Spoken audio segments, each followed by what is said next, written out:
오늘 아침에 또 하나의 변수가 등장을 했습니다. 여야 모두에게 변수가 될 것 같습니다. 그의 복귀, 이해찬 대표, 황교안 전 대표, 여야의 지지자들은 과연 어떻게 바라볼까요?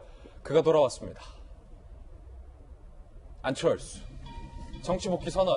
조금 전에 본인의 페이스북에 이런 글이 올라와서 방송을 준비하다가 이제 뉴스를 점검하잖아요. 깜짝 놀랐어요. 이렇게 그냥 쓱 안철수 전 대표가 글을 올렸습니다. 이제 돌아가서 어떻게 정치를 바꿔야 할지, 어떻게 대한민국의 미래로 가야 하는지에 대해 상의드리겠다.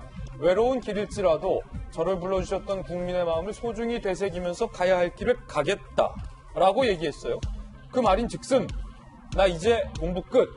돌아가서 정치 다시 시작하겠다. 정치할래요? 라는 거거든요. 김유정 장관님께서 정치구단이시니까 안철수의 정치 복귀 향후에 어떤 파장을 일으킬 수 있을까요? 누가 좋아할까요?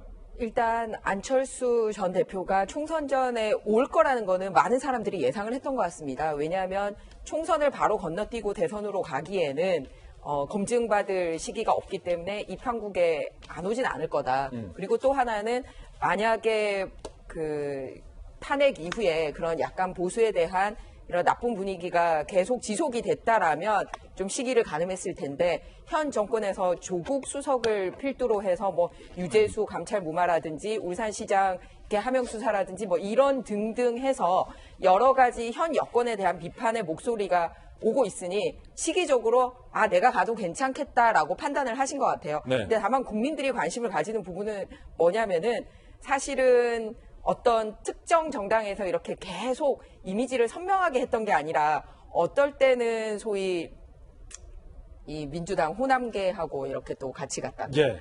한 번은 또 보수에서 떨어져 나왔던 유승민계랑 같이 갔다가 막 이렇게 하고 있잖아요. 그러면 지금 안철수 대표가 국민들에게 대답을 해야 될 점은 보수 통합의 미랄이 되기 위해서 오는 건지 예. 보수 통합이 실패했을 경우에 거기서 떨어지는 소위 부스러기라고 표현을 해야 되나 뭐 적절한지 어떤지 모르겠습니다만 거기에 대한 고무를 내가 쓸어가기 위해서 오는 건지 이 부분에 대한 대답을 정확하게 하셔야지. 어느 편에 설 것이냐? 네, 그러지 않으면 과거에 예. 약간 안철수 대표님 그 바깥에서 이미지는 상당히 좋았습니다만 정치권에 와서 선명하지 못했던 부분.